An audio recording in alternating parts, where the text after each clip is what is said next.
And the one thing I'm definitely noticing as I'm walking across is, even the people that have never served, and um,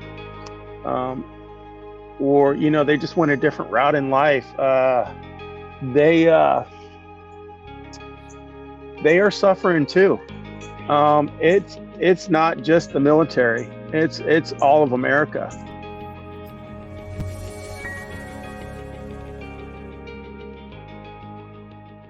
All right. Welcome back to the Military Retirement Podcast. Welcome back. Welcome back. I'm here with my co-host, John McConnell. It's been an exciting week. A lot of stuff going on in the life in my life, in the life of veterans in general, especially with the VA and all that good stuff coming up. How's your week been, man?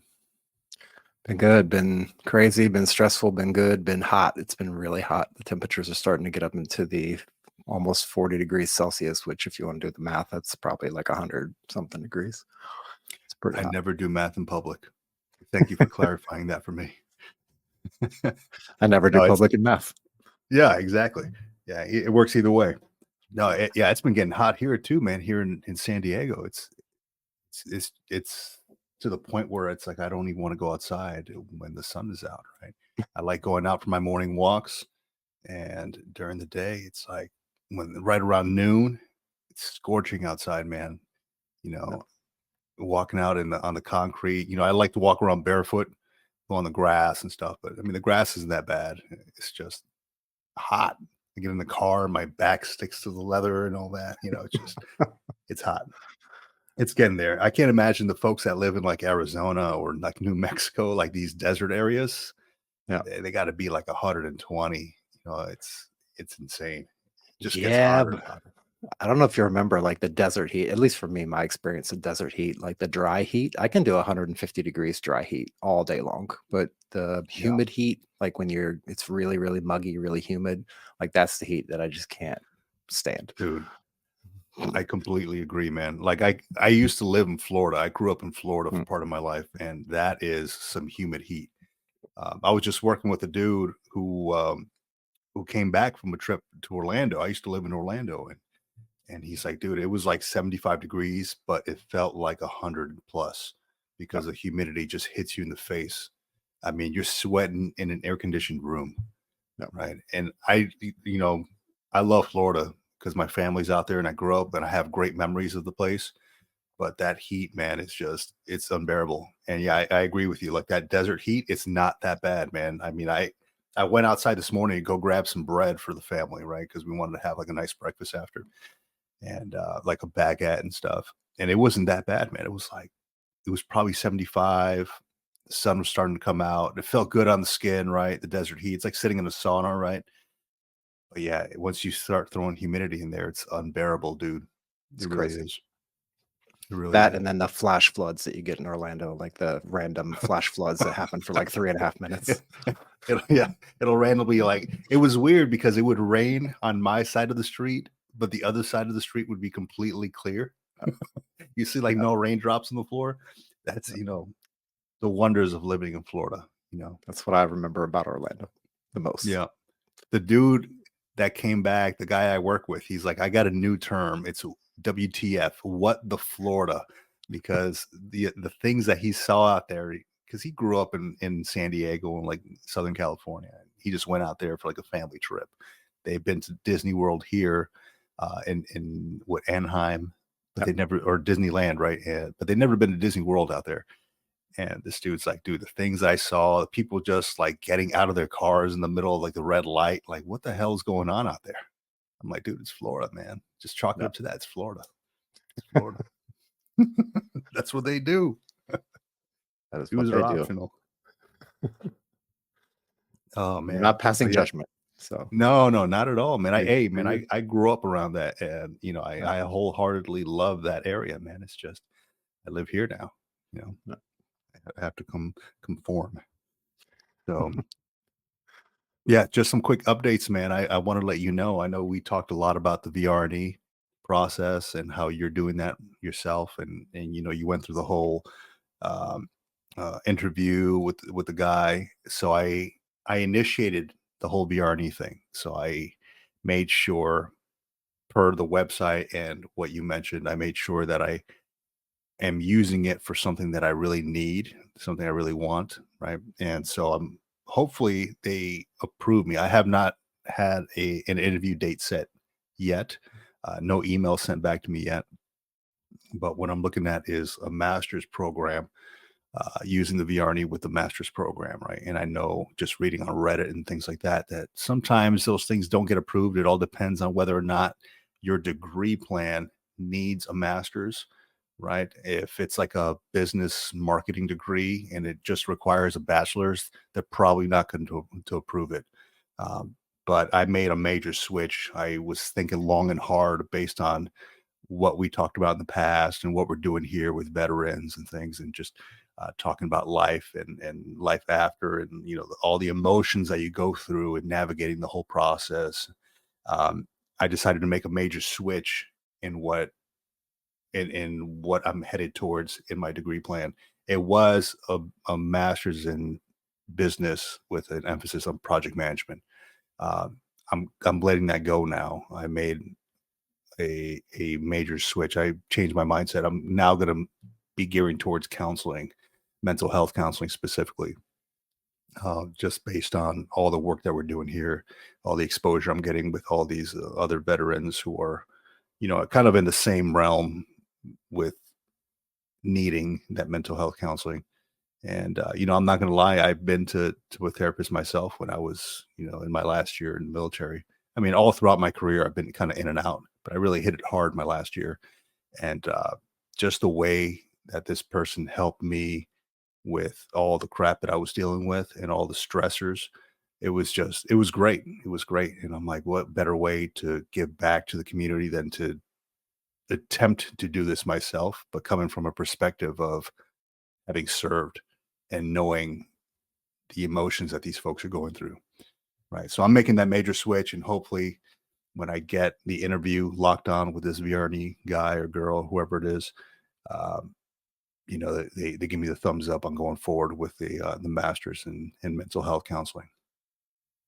Yeah, man, I applaud you for that. That's a big switch and a big change and a really big step. Like psychology and counseling is not it's not an easy thing. It's not for the timid, and it takes a lot of fortitude, and it takes a lot of just the stuff that we do on a day-to-day basis, and we're not Right. certified, to do anything really as far as counseling is concerned. But Right. even just reading through the comments, talking with people one-on-one, having some of these interviews, like some of that stuff gets really deep really fast.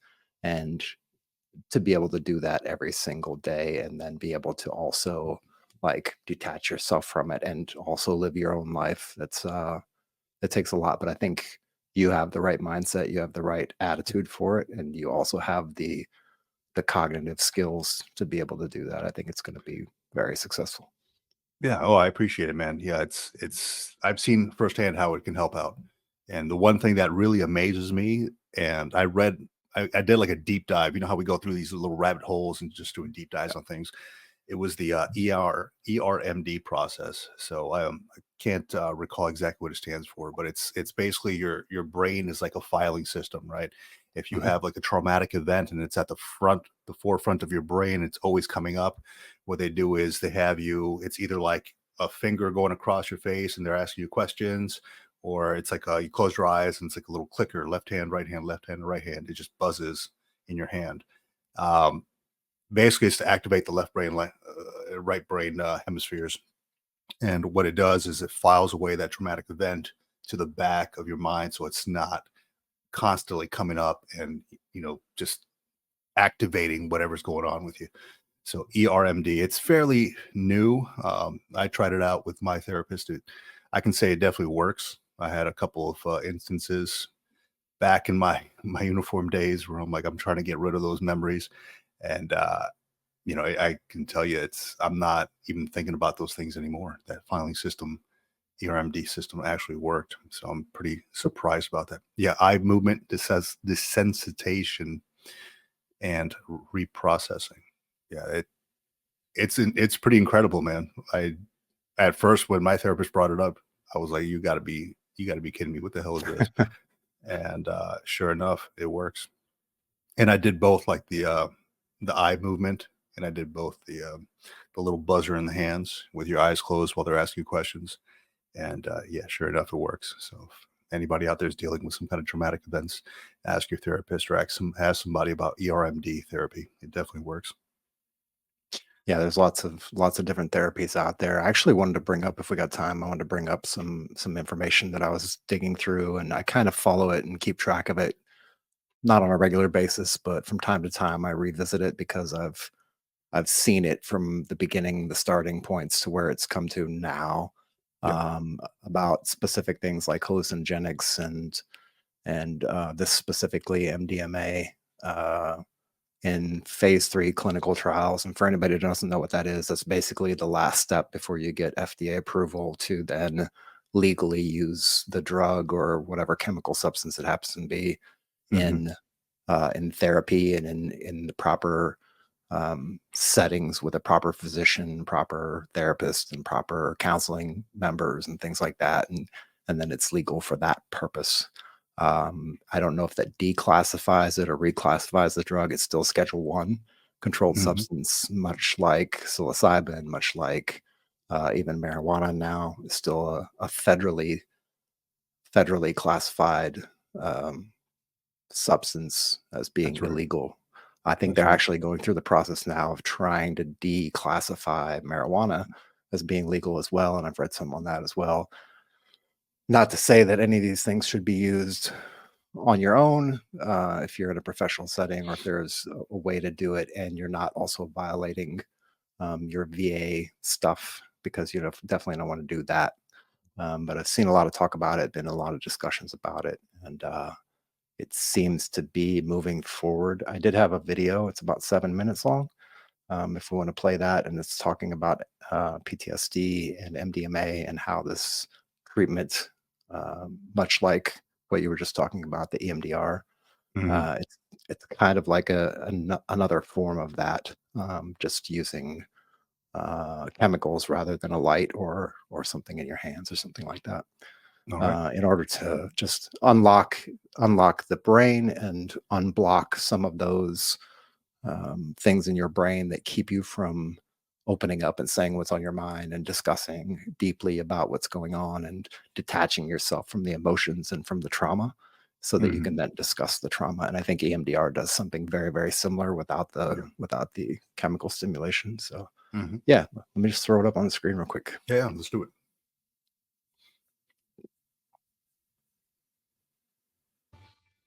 You hear that all right? Brought a 9mm. I put it to my temple, and It's a little low.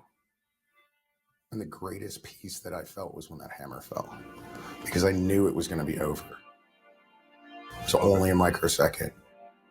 But when you spend day in and day out suffering, a microsecond of peace is an eternity.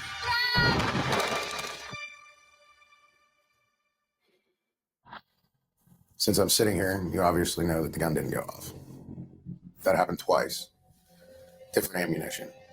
I tried to overdose once, and twice I tried to slit my wrists. In America, around 22 military veterans kill themselves every day. John served in Iraq during the Second Gulf War.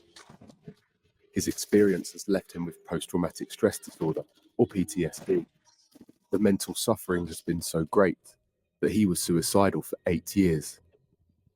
One of the things we never realized was that a lot of us would be asked to give our life for our country, not in Iraq, not in Afghanistan, but far, far from the battlefield, at home, alone in the dark.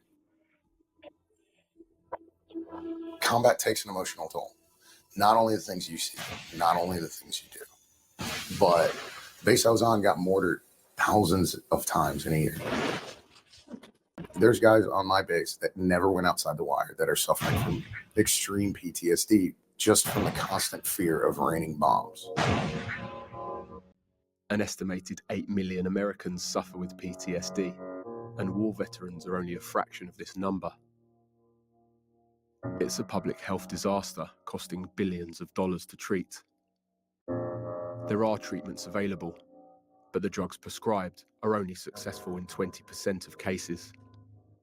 For those who don't respond to the available treatment, there may be an alternative. MDMA, the active ingredient in the party drug ecstasy, is being touted as a miracle cure for PTSD. The FDA has labelled MDMA a breakthrough treatment, and tests of the drug show that it's highly effective. In a recent study, over 60% of patients no longer met the clinical criteria for PTSD after the MDMA treatment. For John, conventional treatments hadn't worked. He saw the trial as his last hope. I'd never taken any psychedelics. I'd never taken MDMA. I kind of thought it was going to be like the Matrix, where instantly things were going to get magical. Is it like gradual rise and gradual fall? Usually it's waves where you start to notice something. Sometimes people report a lot of thoughts. And then it kicked in after about 30, 40 minutes. No anxiety. Geometric patterns. And I remember thinking to myself, I completely get why people take this now. For John, the treatment was a revelation. It was probably the greatest therapeutic experience I've ever had in my entire life. What are you experiencing? It disconnects the amygdala, that fear response in the brain, that fight or flight. And you can talk about the trauma without having a panic attack. Thinking a lot about. Here's one of my guys. Mm-hmm. And you're right. Mm-hmm. He lost his leg. Part of him getting hurt was my fault. The MDMA puts the brain in a place where the therapy can work. And people always ask, describe it, describe it. The best description I've come up with is it's like doing therapy while being hugged by everyone who loves you in a bathtub full of puppies licking your face. MDMA was used in psychotherapy in the 1970s, but became popular as a party drug in the 1980s and was made illegal. It wasn't until the early 2000s that the drug began scientific testing in America to treat PTSD. Testing is now at the final stage of FDA approval, where around 300 subjects will participate. If this is successful, then the drug could become a medicine. Rick Doblin has been at the forefront of this research since the 1980s. And one of the veterans that was in our study was John Lubecki. He served 12 years in the U.S. We give MDMA only 3 times, 1 month apart, with 12 90-minute non-drug psychotherapy sessions, and each of the sessions last 8 hours. The current treatments for PTSD flatten out people's emotions, and they're requiring people to take these drugs every day for months or years or a lifetime, basically. An estimated 20% of former military personnel suffer with PTSD in America alone. The Department of Veteran Affairs spends about $400 million annually on treating PTSD and other mental health conditions. When you take MDMA, it floods the brain with hormones and neurotransmitters that evoke feelings of trust and well-being. Researchers say this allows patients to re-examine traumatic memories. Think of all the bad shit in Iraq. The worst things coming out. Like any drug, MDMA has side effects, and there's a moderate risk of addiction, but it is less harmful than alcohol or tobacco. A small non-profit is funding the trial, as MDMA is not patentable, so big pharmaceutical companies have steered clear of the treatment, as it will not make them money. For sufferers of PTSD, this new treatment could be a lifesaver. If I hadn't have gone through this, I'd be in Arlington Cemetery. I have a stepson. And if it weren't for this treatment, probably would have been handed the flag off my casket. And somebody would have had to explain to him why. Especially knowing that treatments are available. They made it so that my stepson will get the flag off my casket when he's old and gray and I'm old and gray. And after I've watched him fall in love and graduate high school, college, get married, bounce a grandchild on my knee. Those are the things that this treatment provides for veterans and everyone, rather than a life coach should.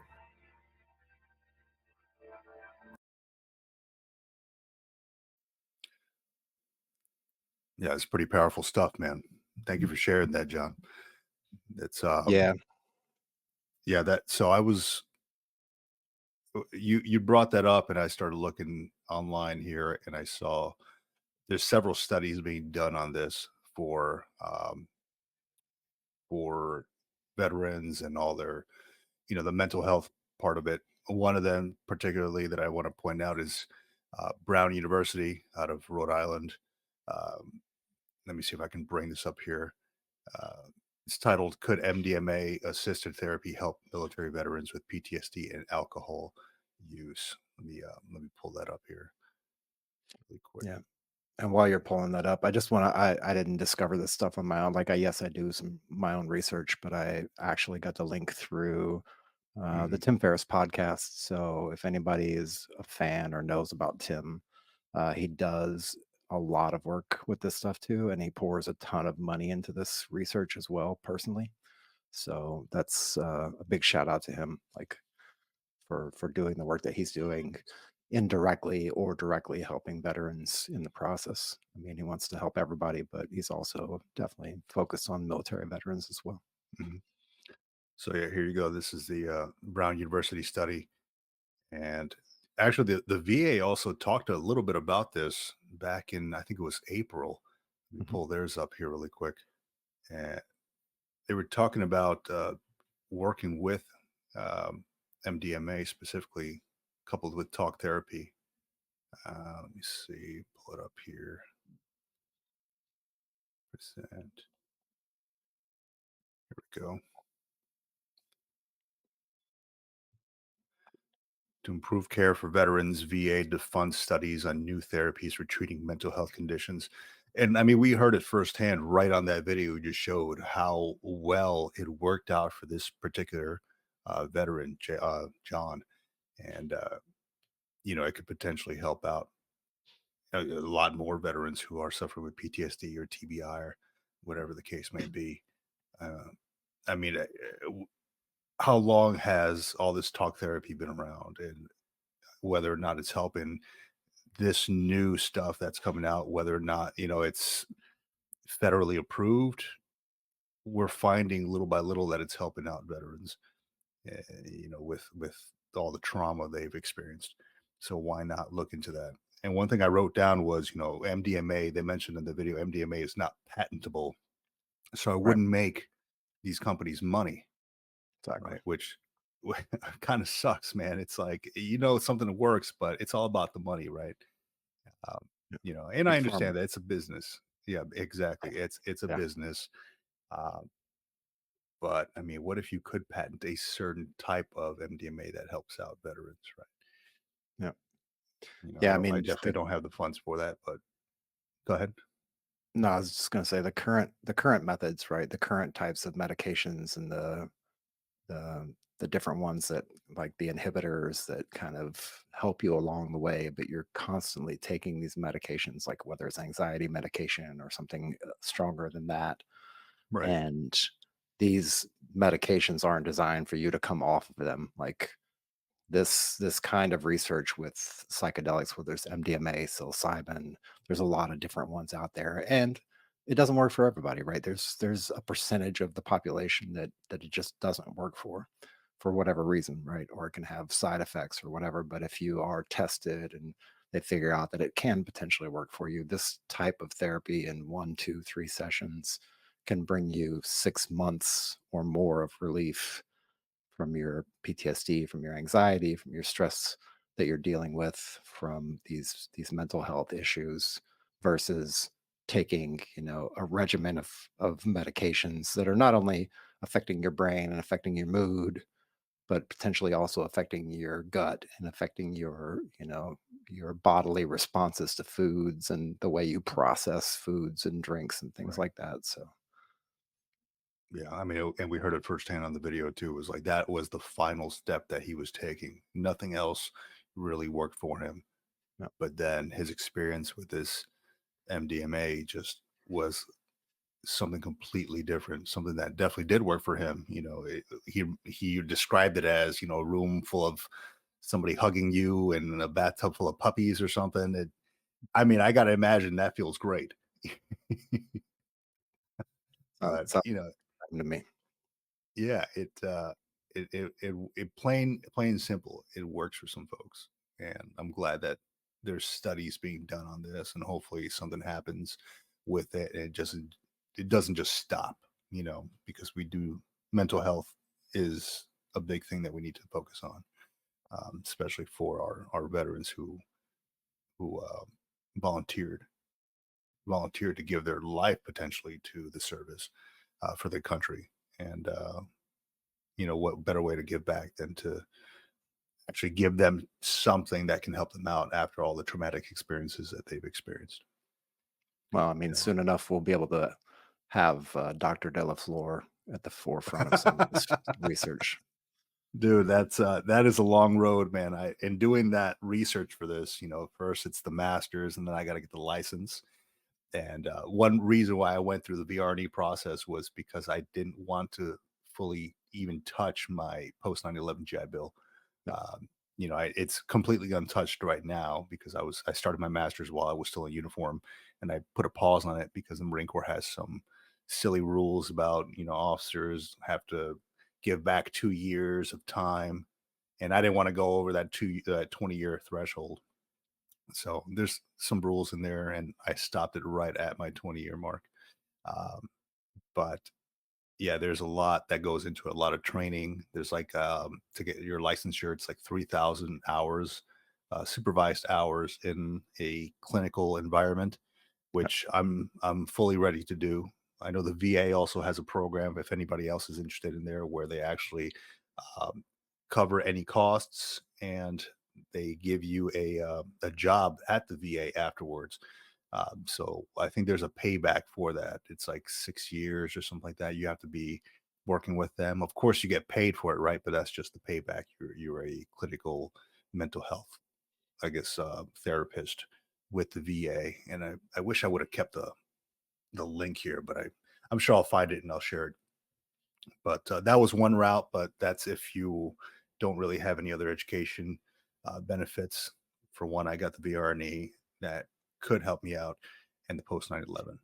So the idea is use VRNE for the master's and use a post 9/11 if I decide to go that route for doctorates and that.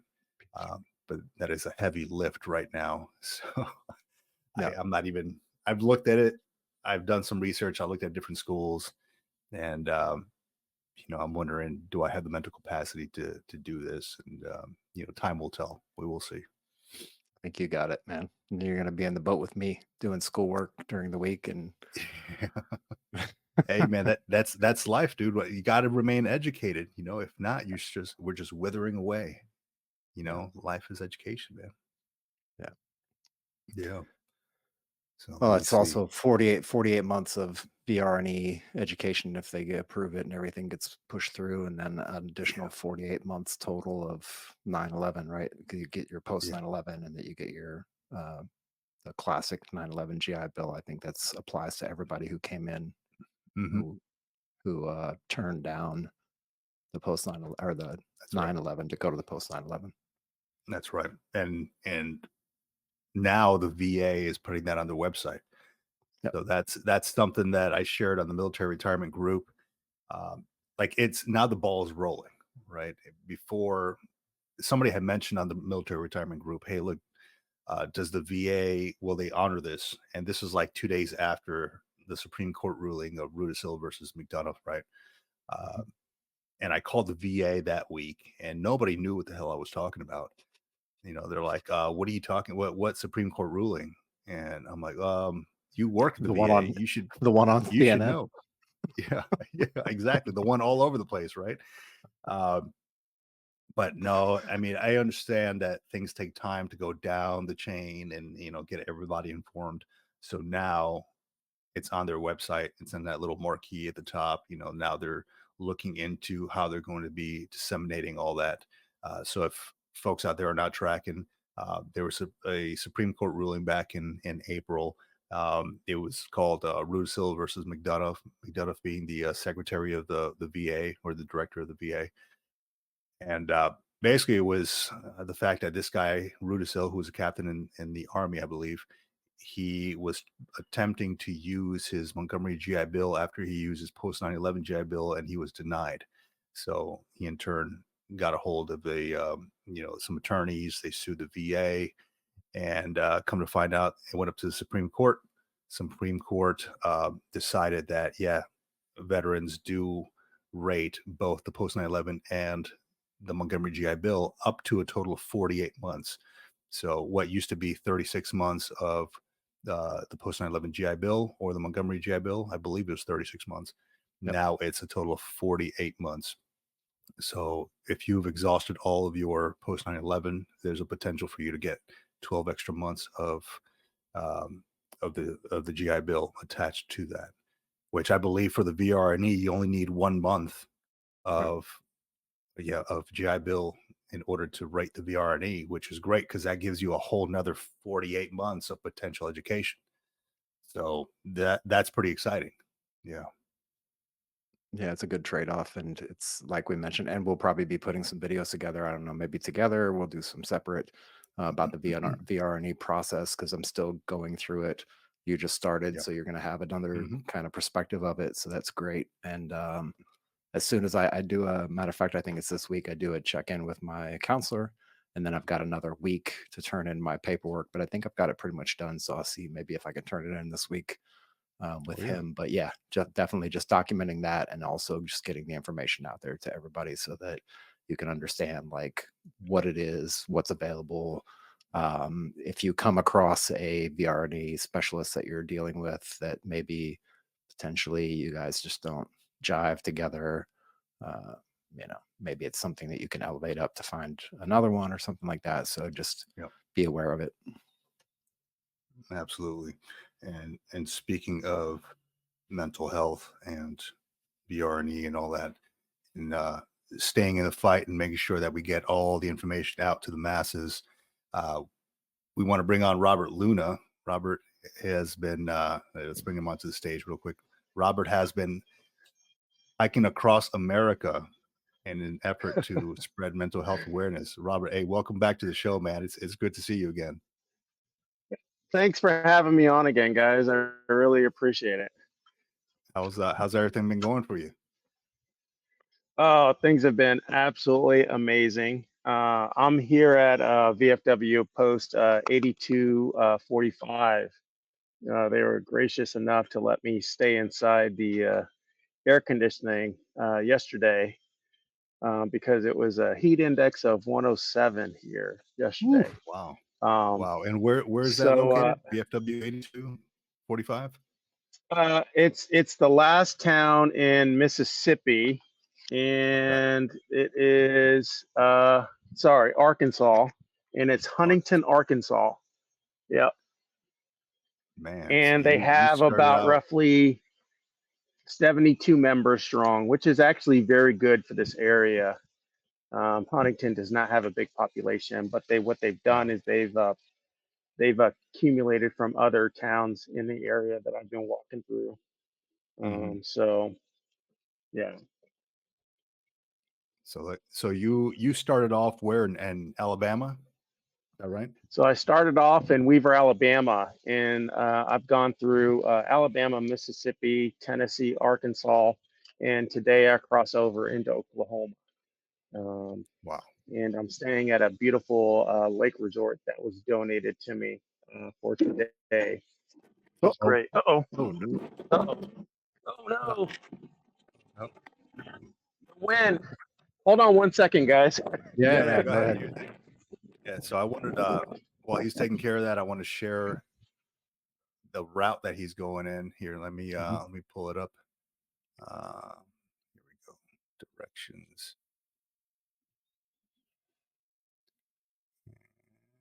Shout out to VFW post 8245 out there in Arkansas, man. That's awesome. Oh, absolutely, man. So yeah, he's there's some. Go ahead. No, I was going to say that I'm pulling up your website right now just to kind of look at your routing here. How you Yep. started off in Alabama, Yeah. and now you are Yes. right. And this is all real time, isn't it? Well, it's not real time. We're delayed posting just for safety and security of myself.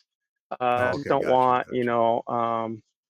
situations that happened just 2 towns ago. Mhm. I was in an area where there was literally a active search for a guy that has committed 3 homicides, Oh, wow. and he stayed in the same hotel that I was in that day. And I was walking. Retired senior chief Jeff Delano, he came out of his house and he offered me a water and all that, and I took it. And then we got the alert that there was an active search for this guy in the town, and he was like, "Just stay here." And I was Yeah. like, "Absolutely." And Jeff and That's crazy. Cindy let me stay there for 2 days while they searched for the guy. They ended up getting the guy in the town. He was hiding out. So that was pretty. It's situations like that that have come up. That particular one is as crazy.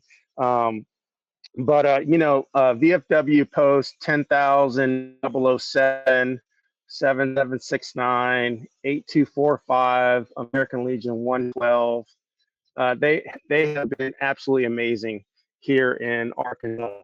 The biggest helper has been I cold called Kathy Christensen, and she's post 10,007, and she has been absolutely instrumental in linking me with VFWs and American Legions throughout Arkansas, and I've just been basically piggybacking and talking and sharing my story and testimonial and what my vision is going forward with all the money that I raise um, for mental health resiliency within the military and the Coast Guard.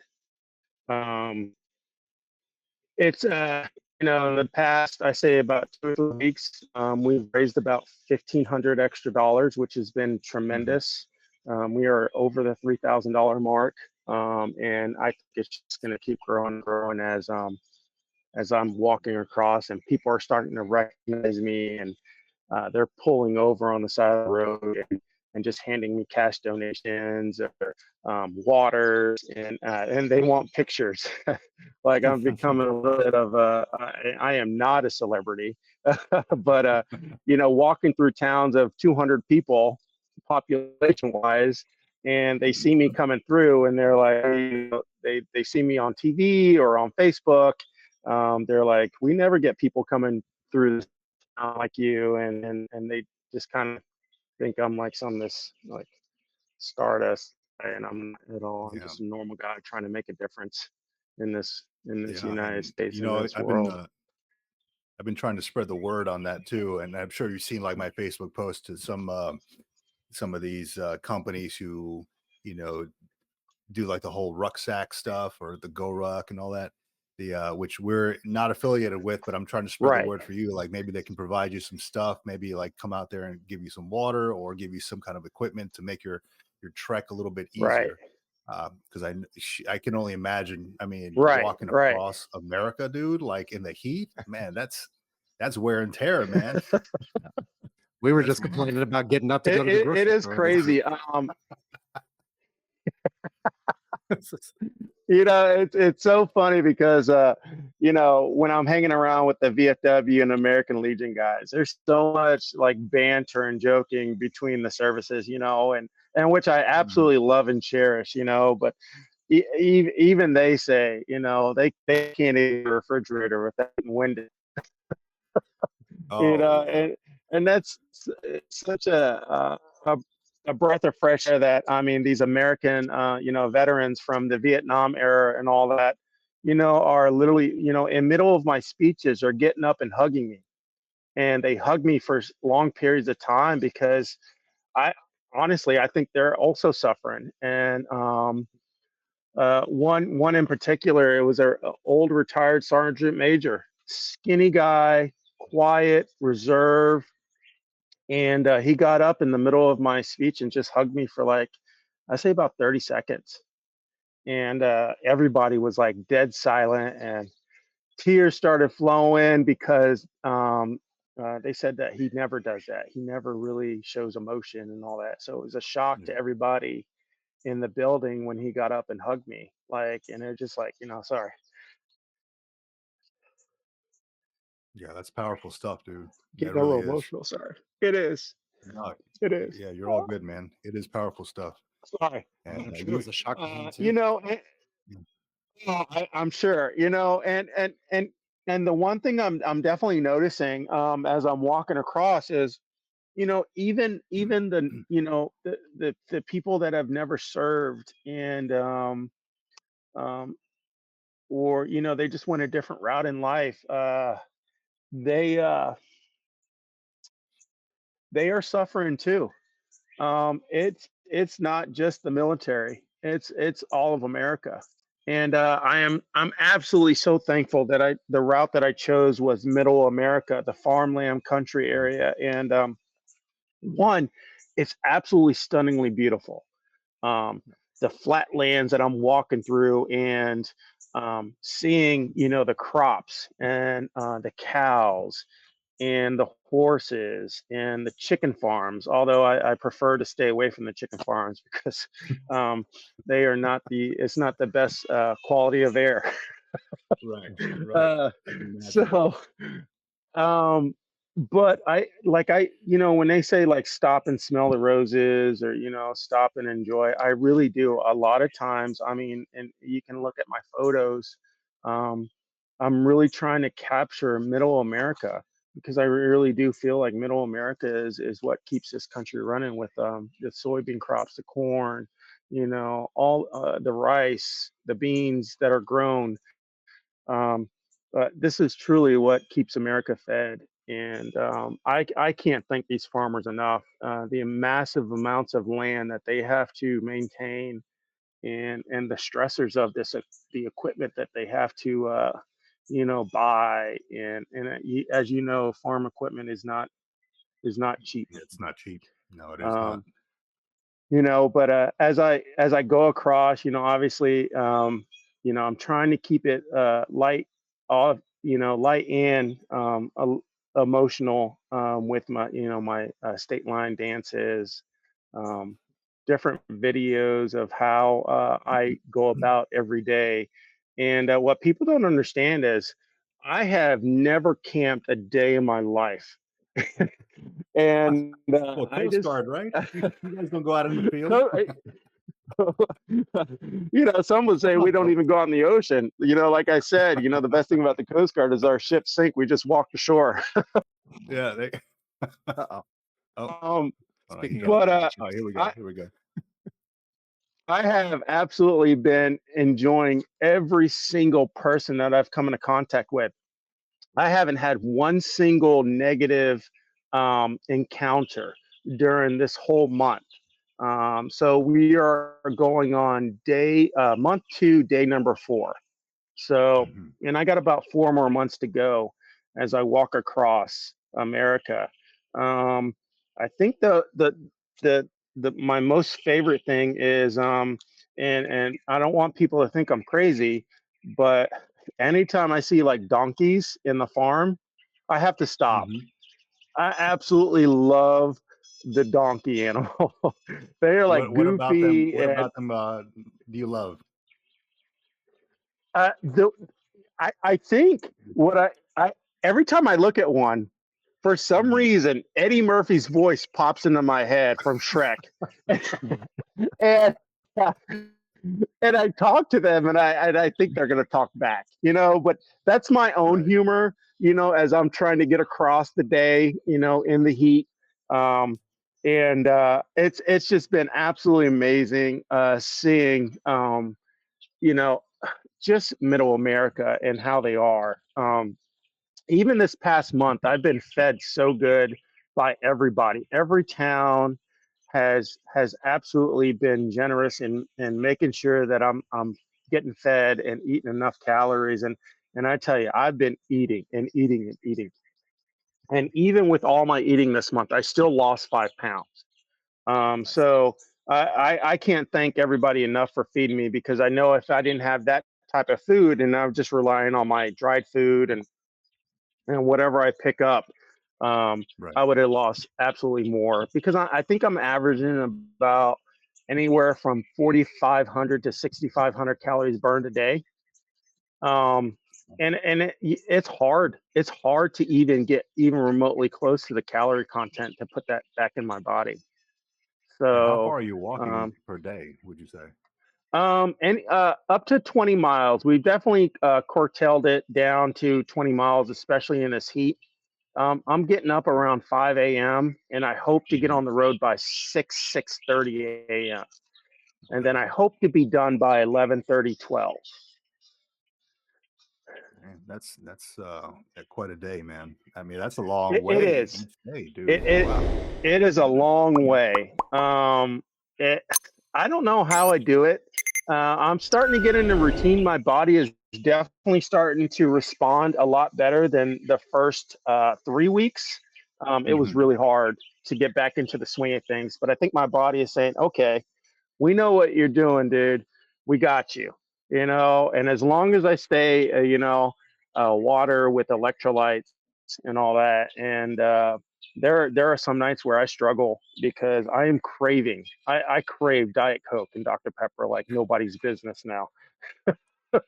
And I sometimes I have to really try to just down the water with electrolytes. Like my body's saying, I can't do no more of this. And I was like, well, you're gonna have to, because I need it. Yeah, one foot in front of the other, man. Yeah, no, I One commend you foot in for that, front of the dude. other. Yeah, I commend you. I mean, I ran Everything's going great though. good. The one thing I've noticed is, segue back to the civilian population here, they're struggling just as much as Yeah. the military veterans are. They really are. So I have been thankful to be placed in front of people's lives to help them with the information I have, with Give an Hour, that also, serves the civilian population for free therapy. That's excellent, man. And I look forward to coming to see you when you hit LA. LA's not too Yeah, far from me, and I look forward yeah. to doing that final last leg with you, man. I'll take time off of work. I don't care, but I look forward to that, dude. Yeah, obviously, and hopefully we can set it up to where if you guys can do a live podcast at the ceremony itself, um, and Yeah. bring on a couple other Coast Guard members, or if the commandant does show up, getting the Hmm. commandant on and letting her talk, about Yeah. the importance of mental health. And if not, Absolutely. maybe the MPOG, senior enlisted 89. Hmm. Maybe he can get on and talk about the importance of it as well. So Yeah, this is absolutely, if man. this is me We're open calling for all them that. out now, I'm calling them out. We'll Yeah, tag and them in the show notes. yeah, we will. We will. Yeah, I look forward to being out there and joining in the festivities and seeing you, bring it home and talking about mental health, and because it is a big issue. It is something that we always harp on here on the Military Retirement Podcast, and Right, something that you're currently doing right now to raise awareness, walking across the entire nation, which is incredible. right. One of the best things I've been able to do is I've been able to interview, some Vietnam veterans, and Hmm. I was lucky enough to and honored enough to uh, interview a World War II veteran. He's 99 years old, and his nickname's Preacher. And Preacher actually had some very in-depth, deep conversations with General Patton Okay. overseas. And he told me all the stories of him and General Patton's canter and how they talked to each other. It was absolutely amazing. And I think that's my the best thing so far is that interview with Preacher at the town square, and then that day he invited me over his house because he wanted me. He's a true, and the interview's on my Facebook page. he's a true, I mean, from the bayou, Cajun bayou. So it takes a while to understand what he's saying because I was like, what language is this? You know? And, but after about 15 minutes, I was picking on, you know, and he invited me over his house the next day because he wanted me to, he was planting his maters and he wanted to show me his maters planted. And he wanted to show me his medals. He's a 4-time Purple Heart winner from World War II. So he did a year in Germany, a year in Poland, and a year in Russia, and then last year was in the hospital. And he has great stories about the hospital where the pain meds weren't working back in the day. So the doctors came in and they just said, "Preacher, we're going to start giving you 3 shots of whiskey a day along with your meds to help." And he said that was the best thing ever. So I'm like, that's old school medicine right there, you know. But if anybody can get on my site, 1, like it and share it, and 2, watch that video. It's very powerful. There's one moment in there that just like it made my heart stop, and you'll know which part it is. And it was very surreal when he answered the question that I asked him about a certain part. I don't want to give it away because I want people to go watch it and watch it. It's only a 15-minute video interview, but I tell you, it was absolutely amazing. And I still think about Preacher to this day. And I actually have a goal for him because I want to get him to the World War II Memorial. He's never been, and I am going to get him to DC so that he can see the World War II Memorial. Man, that's awesome. That's great. Awesome. That'd be really awesome. Man, well, I'll tell you, Rob, you're doing great things out there, man. I appreciate you sharing your experience and you know, your interviews, and you know, we put a link up here to your page so folks know where to find you. We'll also put it in some of the show notes and the Facebook group as well. But yeah, man, we really appreciate you, man, and I'll tell you, stay safe, and stay hydrated as well, and change your socks. I will. You know? I think I got more socks than anything else. That's for sure. So you know, obviously, I need to make sure my feet are good and well before I can do any more walking. So, be sure to let us know if you want us to set up that thing, and I guess that'll put some extra weight in Victor's backpack for that day, maybe carrying extra batteries and stuff for the phone. But yeah, we can set that up. 45-pound weight, maybe pillows. I don't know. Yeah, I mean, if you wanna do a couple days of walking with me, absolutely. All right. Well, I'll definitely let you know. We can embrace it together. Yeah, if my leg holds up, I'll let you know. Just doing a 5K yesterday, I was feeling it. So, oh yeah, imagine 20 miles. Oh man. Yeah. So I'm a little over 500 miles now. So I think it's like 504 I've walked. So yeah. And how many hugs? Not bad. Not bad. My hug count. Right? I am. I'm collecting hugs, and gosh, I don't know. It's on the website of how many hugs there is. I'm trying to think here. 289 hugs, roughly. Nice. I think. Yeah. So, yeah, I think it's 289. I think the website needs to be updated, but if I remember correctly, it's 289. So keep the hugs coming. People are definitely loving the free hugs, and people want to get back to the human touch. You know, I think it takes about 6 seconds to transfer positive energy from one person to another through human touch. And I think that's very important that we get back to that. Yeah, I see some right here. You know, right in the middle of the road. That's awesome. Oh yeah. Oh, was there a picture up there of you talking to a donkey and using a Shrek impersonation while you were talking to the donkey? You just get. You know what? You gave me a great idea. I think I will. I think I'll make a TikTok with with a donkey that I come across. The next donkey I come across, I'll try to do a little, Oh, that's a horse. a little Close enough. video. It's a horse, but Right. no, but this is awesome, dude. And well, yeah, you're doing some great things, man. You're holding your banner, Follow My Journey, AL to LA, Yep. 2024. Yeah, it's great stuff, Yeah. dude. Yeah. Thank you. I really appreciate it. I really appreciate your guys' support and keeping track of me. I know you guys are texting a lot to me, at least once a week. So it really means a lot. And I welcome anybody to text me, or if they need a little bit of encouragement, please just text me through the AL2LA page and I'll respond back. I'll respond. Trust me, I got nothing going on but walking, sleeping, and eating. So I think I got a little time on my hands to help others out with their mental health. Just somebody to listen Awesome, to. man. That's all I am. Yeah. All right. Well, sounds good, Rob. Hey, we So- appreciate you coming on and taking the time out to share your updates and story, man. Stay safe Hey, out thank there, you dude. so much. All right, I will. I'll talk to you guys later. Thanks, man. All right. All right, bye. Bye-bye.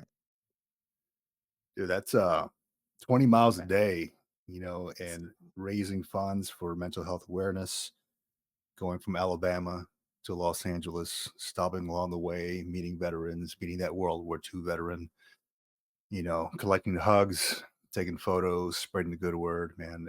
Rob's doing some good things. He really is. It's amazing. I'm glad you found him and bumped into him, and I'm glad we're able to catch up back up with him, and hopefully we can catch up with him at a minimum, like at the end. Like I said, if he wants to set something up and we want to do like a live stream, I'm game for it. I don't care what time it is.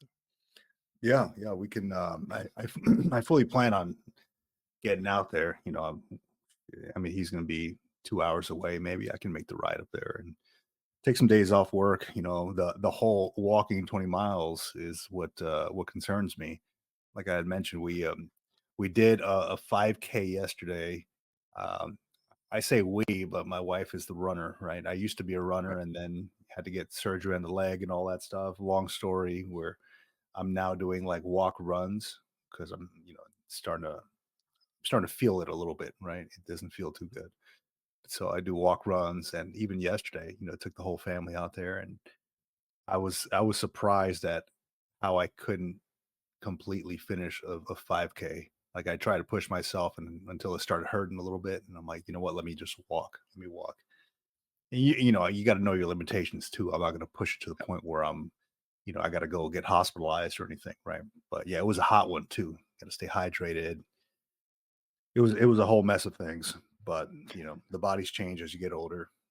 I just, case in point, you need to take care of yourself while you're in, outside of the uniform, in retirement, in the retirement chapter of your life, because your body does change. You will notice that unless you continue to stretch and keep it moving, right? How they say it, motion is lotion. Is that the saying? I think that's the saying. Yeah. Yeah, motion is lotion. Yeah, it's hard to keep up with it once you get out, especially if you get out and you're like, yeah, I don't have to do PT anymore. Like organized PT is a thing of the past. Yeah, that's the mindset, right? That's the mindset. Yeah. Like I was happy. One thing that I hated when I got out was, or while I was still in, was the semi-annual weigh-ins, because I was always like a bigger guy. I was always over my max weight, but I always made the tape, right, in the Marine Corps. I don't know if it's the same in other services where you have to like get your neck taped and your waist, and there's some kind of calculation in there. I was always good with that, but mentally, because it did affect me when I was younger, mentally I was like, I gotta slim down. So I was always the one that went to the sauna, got out, went running, went to the sauna, went running constantly, right? And there was a big part in my younger days when I was like a PFC where I was counseled on this, and somebody took me off to the side and said, "Hey, look, we will process you for separation if you don't make the weight." I didn't even know about like the taping at that point because I was just new in the service, and I thought they were dead serious. I was like, "Shit, I got to make." So I lost probably, it was like just about in about a month, about 25 pounds. And it was just all water weight, dude. I was in, I mean, looking back on it now, it was completely unsafe, dude. I was like, I could have died doing this, right? Going in the sauna, getting out. I was wearing one of those body suits, trash bags and stuff. And I got up and I stepped on that scale and my lips were completely dry. I was like, my eyes looked sunken in. And even through all that, I was still going to PT, so I don't know how I did that, but that left a bad taste in my mouth. So that was one big thing. It's like, I always feared the weigh-ins, and I'm so glad I don't have to do it anymore. And funny enough, I'm actually like lighter now than I was when I was in. So, it's, the things that you think about, the things that you hate about the military, thinking back. Yeah, it's good to, because I mean, that's beyond that, it just puts stress on you mentally, emotionally, like a lot of different stress. And stress is also not a great yeah. way to maintain your your body in any form you want to maintain it in. Stress Yeah. definitely complicates things. You'd be surprised what stress can do to your Oh, body. dude, yeah. Yeah. I mean, I think in the last year or two of my military career, I've lost more hair than I've ever lost before. Yeah. Just looking at pictures from last year, I was like, holy crap, man, I look so young. I mean, I've grown the facial hair and that kind of ages you a little bit too, but I look so young like just a year ago versus what I look like now because of all the stressors. And I think a big part of that was trying to figure out where we're going to live after I get out, and thinking, am I going to be able to support my family, if I get out, and constantly going back and forth thinking, am I making the right decision in getting out? And I think now that I look back, I think I completely did, right? I think I do, but you still miss parts of it. Yeah. But it's like, I'm I'm glad I made that leap. Do you think now that you've been out for a while, I know my perspective's a little bit different, but now that you've been out for a while, all those things that you were that you had in your table of things that like if fear of this or fear of that or anxiety about this or that, do you think Yeah. that, not to say that it diminishes that fear and anxiety, but do you think now that it was warranted anxiety and fear? Do you think it was kind of like it was just a matter of taking the step and then taking the steps to complete whatever you wanted to do, taking that initial step? Mhm. I will say it was probably more a fear of the unknown that caused the stress. It was self-induced, definitely. Like I have a very supportive wife, and she was constantly telling me, "Hey, it's gonna be all right. We've been through harder shit before." Um, but it was a matter of looking at myself in the mirror, thinking, I'm the provider, I'm the protector, I'm supposed to be a father, a husband, and I don't know the way forward right now. Right. And when I was in uniform, I always knew the way forward. You get orders for this, there's an order for everything. You get PCS orders, you get BAH, things are set up. You're in this little bubble, like I mentioned before, things are set up for you, you know, um, because when a service member struggles, then the command struggles. So the unit as a whole wants to take care of their Marine soldiers, sailors, airmen, Coast Guardsmen, whatever. Um, Once you get out, you don't have that.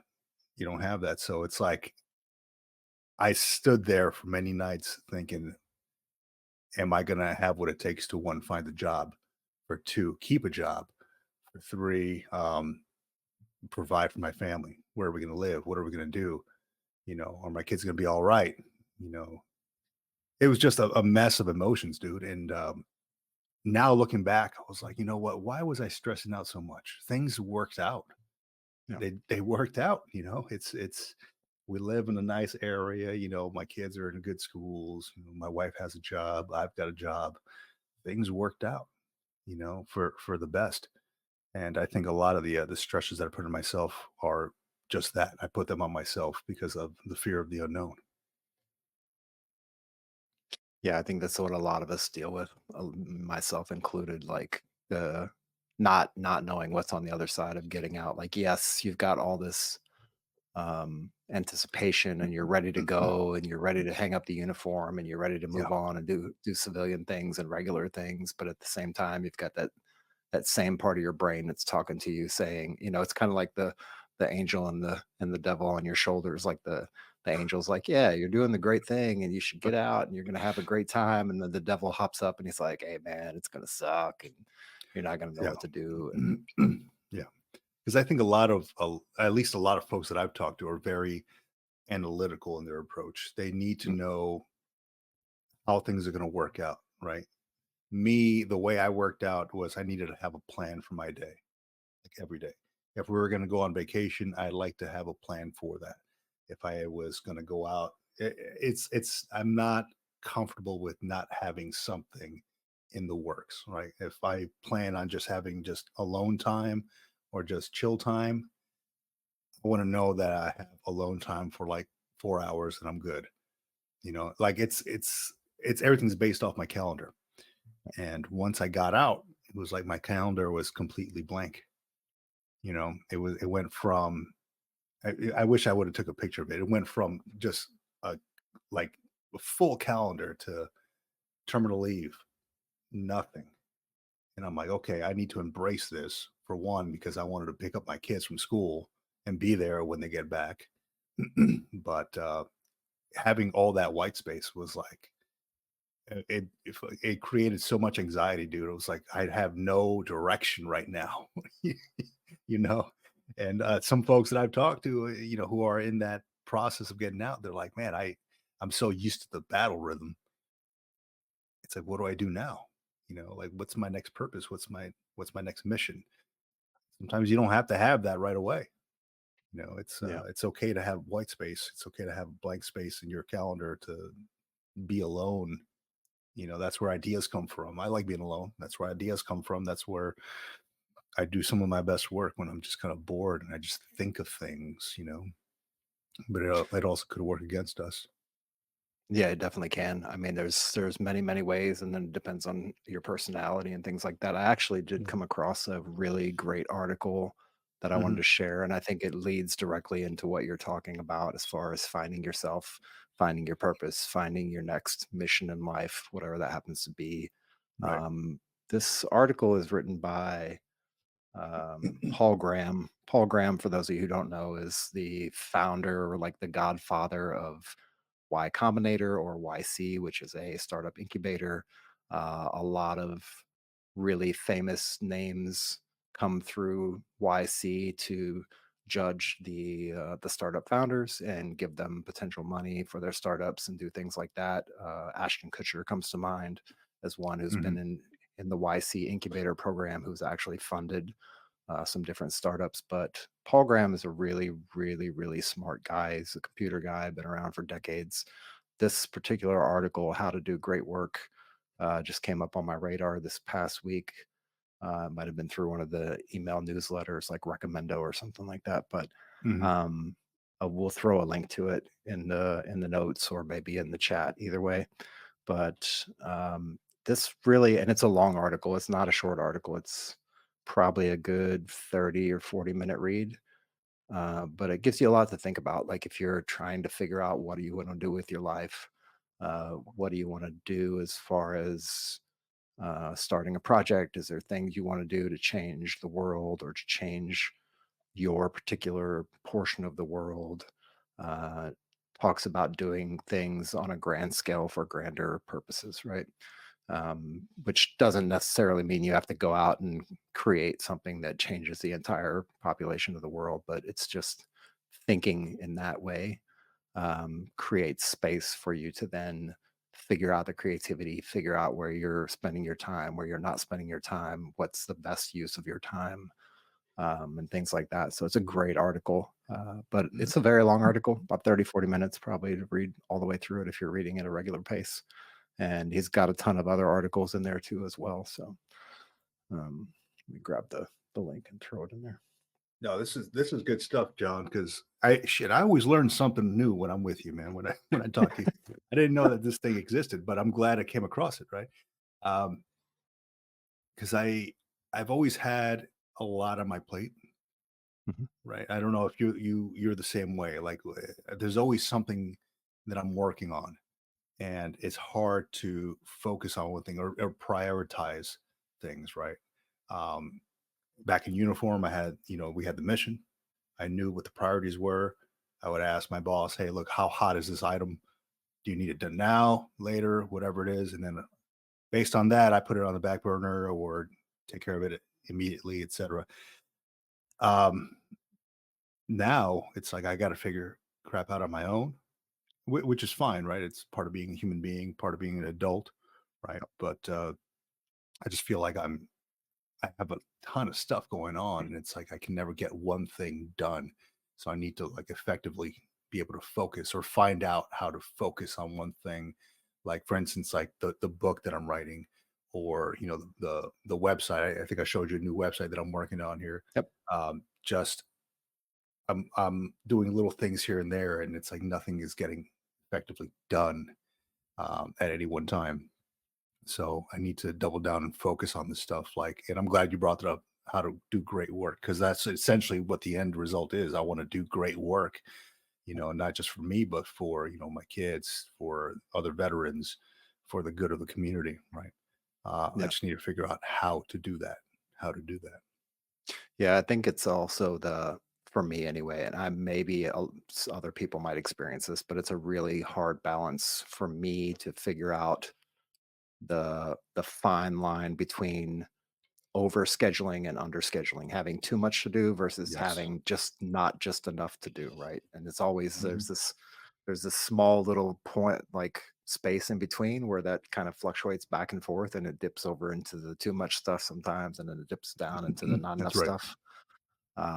It's a super hard balance, but when you this article really, I've read it twice this week actually. So um, yeah, it really just kind of gives you some ideas to think about as far as that kind of thought process of how to balance those things out. And also, if you're looking to figure out what you want to do when you grow up as well, there's some sections in there on that. Just really insightful, and that's what it's really boils down to when you transition out. If you have a job, if you don't have a job, like regardless, at some point Mhm. you're going to think about some of this stuff, and you're going to ponder about your life's purpose at some point and figure out, what's more important to you. Or it may be you have a special needs child in the house, and now you want to dedicate 100% of your time to that child, Right. to take care of them, to be with them, to spend more time with them. There's varying degrees of things on the scale for people out there. But Mhm. yeah, it's always something that yes, we want to focus on transition and retirement, and yes, we want to focus on the tactics, but we also want to focus on some of these soft skills. And this is, I think, is one of the Yeah. really tough ones. And we end up talking about it, from time to time. So it's definitely Abs- something that's top of mind. So I was watching a documentary not too long ago, and it's on Bill Gates, right? Mhm. And a lot of people, you can love him, you can hate the guy, but he's made major impacts on the world through his company, right? So the documentary focuses on think weeks, right? I didn't know this was a thing, and I mean it doesn't have to be a thing; it's just something that he does, right? But he calls it think weeks, where he has a small cabin somewhere in Washington State. You can only get to this little island area through a flight or through one of those seaplanes. They don't disclose the location, obviously, right? But he all he does is packs up a bunch of books, notebooks, and flies into this little cabin and just spends a week just reading and writing. And he's got a fridge full of Diet Coke, and I don't know where he gets his food from. I'm sure there's places to eat around there, but I was thinking the same thing. I'm like, you know what? I love spending time with my family. I love, you know, being around other people, but I also love being alone, Yeah. So and I've looked at like Airbnbs recently. I'm like, what if I just get a cabin on my own and go to Big Bear, which is a little up north, and it's like a ski town or like a mountain town. But like, what if I just go up there and just for maybe a weekend on my own and just be there and just think and write and just get away from every distraction, just focus on something. And ultimately, it goes back to like I feel bad because I'm not taking my family there. Still, it's like, man, I don't want to enjoy this beautiful place and not have like my wife and kids there. It makes me feel like shit actually thinking about it. Yeah. But I also know that I need that in order to be able to focus. Because right here, like I'm in my office space right now. There's nobody in this room right now. I got the door closed. I got a sign outside that says recording in progress, so they know not to come and knock on the door. Um, but I'm not able to focus fully here. I need to get away from this spot. So that might be something I do in the future. It won't be a week, maybe 2 days or something.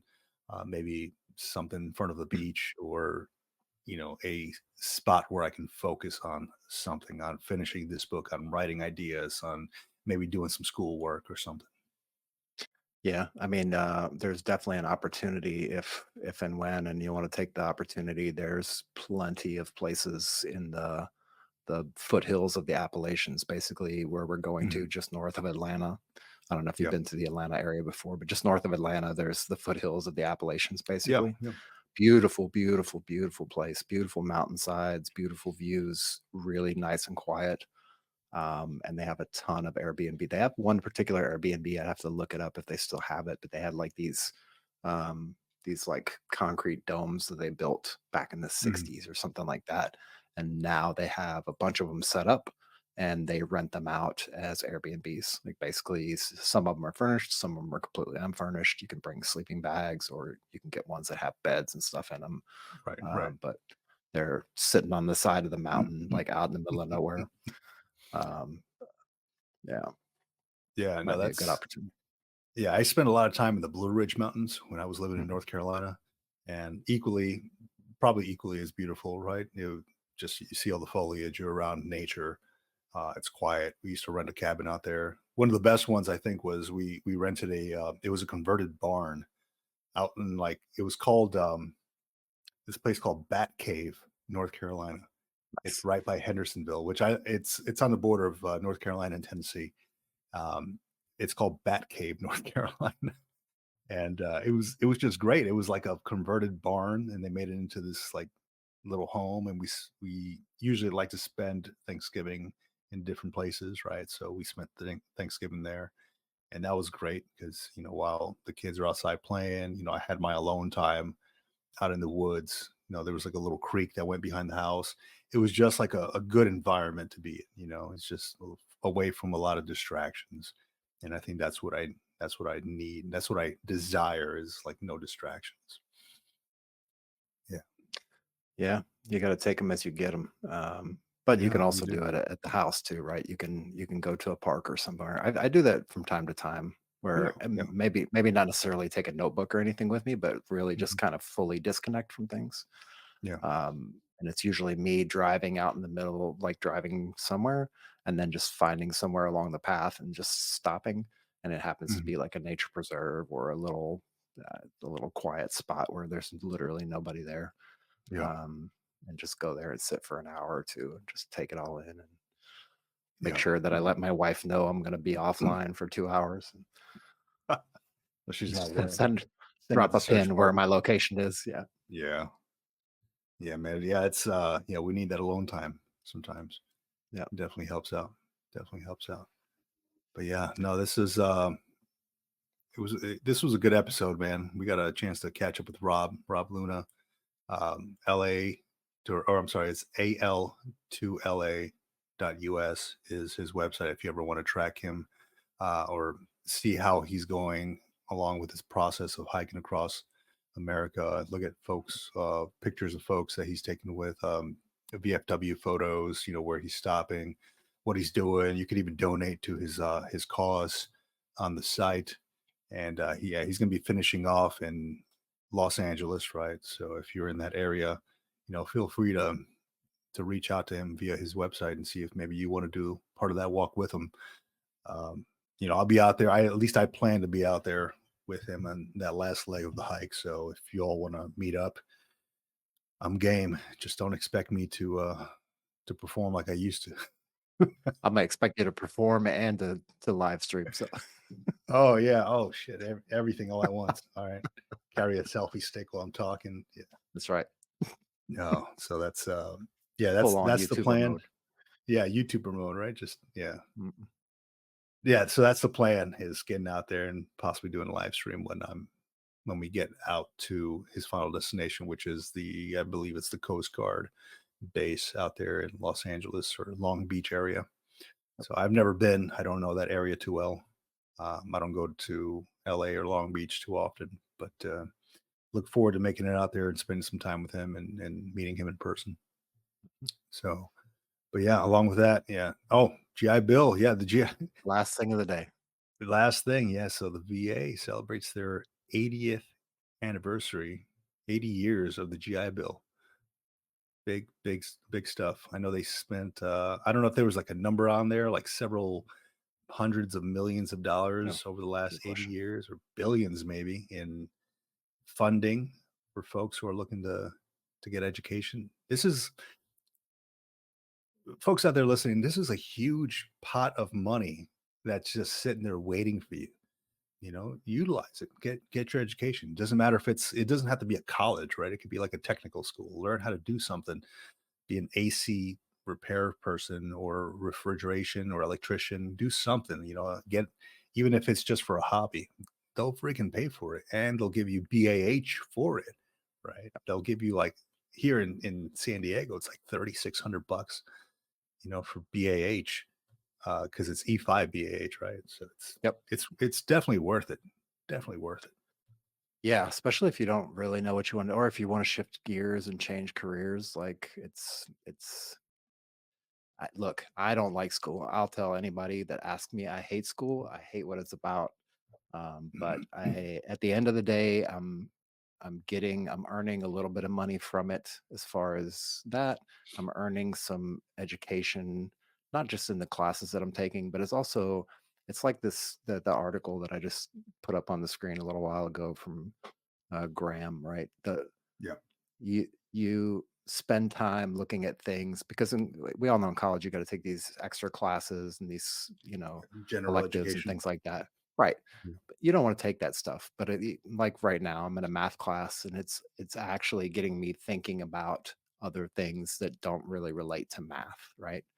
So it's really just like cross-pollinating with different topics and spending a little bit of time like focusing on that topic for a couple weeks, and really putting that in the context of your older self wisdom that you have now after so many years of being on this planet, and starting to connect the dots, right? And figure out where things overlap and how things work together. And maybe this one little piece of information that you're learning in this class that's really boring is something that's you've been thinking about for 20 years that applies to something totally different. And now you're just like, oh, okay, cool. The light bulb goes off. So Connect the dots. Yeah. yeah. Plus, I get to meet a lot of people in person and interact with people that I normally wouldn't get to interact with, and hear their perspectives as well. So it's good. Yeah. Yeah. I agree, man. And they always say education is continuous, and never stop learning, because when you do stop learning, that's when your brain starts to wither away, and you have to it doesn't have to be school education. It could be reading a book. It could be just going online and not doom scrolling, but reading things that are worth your time, right? We only have a finite amount of time on this earth. Might as well make it worth it. So, and it's not for everybody, but it's a huge pot of money out there for us. Might as well take advantage of that. It's there for you if you need it. If not, pass it on to your kids or somebody else who can utilize that benefit.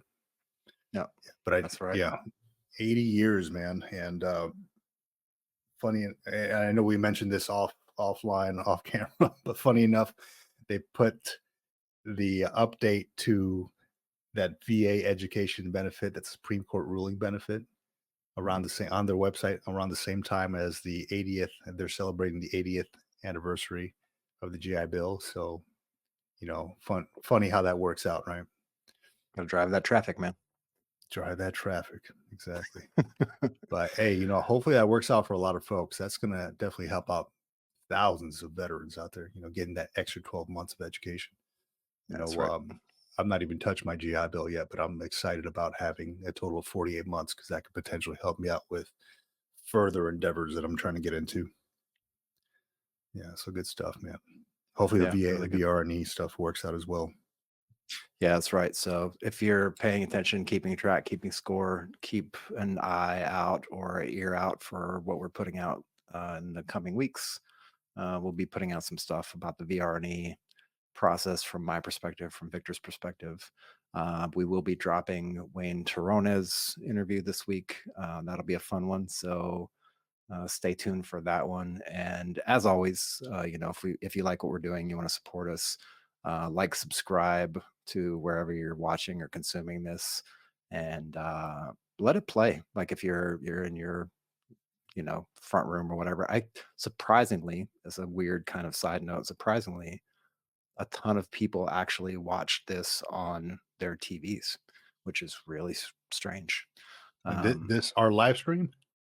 Well, our YouTube channel in general. Our YouTube channel, okay. About 20% of the folks out there who are checking out so you out in the audience, I know who you are. I see you through your team now. 20% of you are watching this on TV, and that's pretty amazing. That's an interesting thing, even in 2024. That's really interesting to hear that. So Yeah, that's good to know. So yeah, continue watching, just let it play, just listen to us talk if you'd like, and put it in your car or whatever. I think it also comes on Spotify, right? We're also uploading this to automatically get us uploaded to Spotify and Apple. Yeah, Podcasts. we push the video version to Spotify as well. So if you want to watch video and you're like anti YouTube, you can check it out on Spotify as well. In the video format, we do push audio format to every single place on the planet that we possibly can.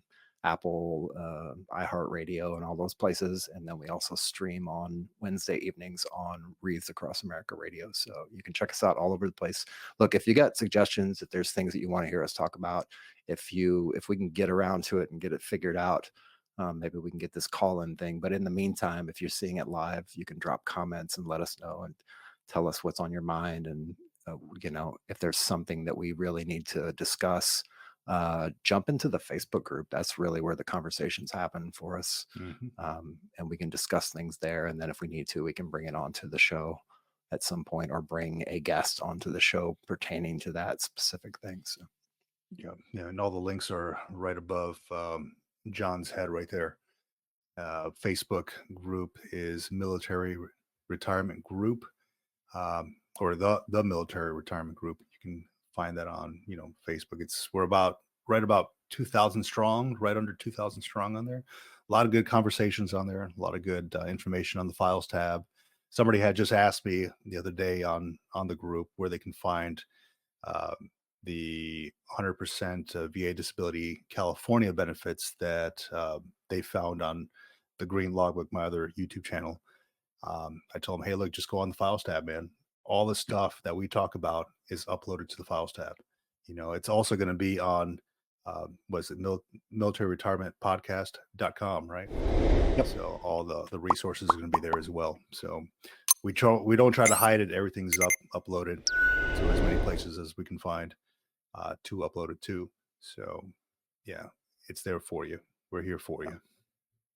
But the people in the Facebook group for sure definitely get first dibs, and it's just first double checking what we're putting out there, or somebody else is posting it to the group so that we can all verify and make sure that it's good information before we then take it and put it public. Same with our ebook that's coming out very soon. The ball's in my court once again. So I got some revisions and edits to do, but those will go out to the Facebook group first, the email list first.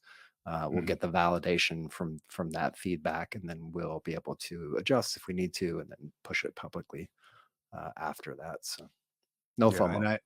No. So I know like the ebook has been kind of a work in progress, and we've been trying to push out information on that as much as possible, but we're constantly making edits to it to make sure that you get a good product. So we're putting our final stamp of approval on there, and we want to make sure that we're putting out something good for the masses, for veterans who are transitioning out there. So it is coming, we promise. And if you want to be on the guest list to get it first, go on the Military Retirement Group on Facebook and just sign up. And when you do sign up, I'm the admin, John's the admin, but when you do sign up, throw on your email when you initiate the addition to the group, and I'll put it into our guest list, and we'll get this thing sent out to you as soon as it drops. That's right. All right. I think that's it. We'll let you get back to your day. Good talk, man. Yes, you can find us everywhere, online, Apple, Spotify, YouTube. All the links are right above John's head, like I mentioned, or Facebook, the Military Retirement Group, my own personal YouTube channel, the Green Logbook on there, my own Military Retirement Journal. And stay connected. Email us if you want, militaryretirementpodcast@gmail.com. Give us your questions, comments, concerns, and we'll address those things live on here on the channel. Sounds good, man. All right. All right. I'll talk to you all later. Thank you. Out here.